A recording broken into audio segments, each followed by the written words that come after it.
तुम्ही पाहत आहात MCN news Marathi.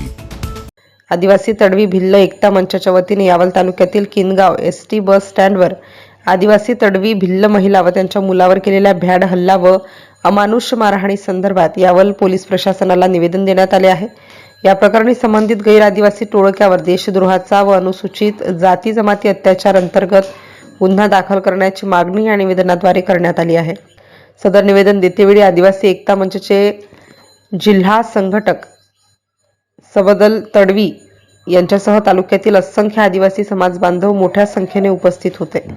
MCN news मराठीकरिता फिरोज तडवी, यावल। किनगाव येथे झालेली एका महिलेला मारहाण केलेली आहे। त्या संदर्भात आपण फिर्यादीने कंप्लेंट देऊन 3 दिवस झालेले आहे।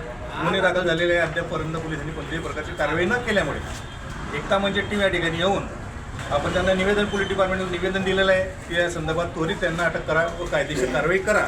या संदर्भात आपण त्या ज्यांच्यावर अन्याय आदिवासी समाजाच्या महिलेवर अन्याय झालेला आहे त्या संदर्भात आम्ही त्या महिलेसोबत त्यांच्या पाठीशी उभे आहोत जे आदिवासी।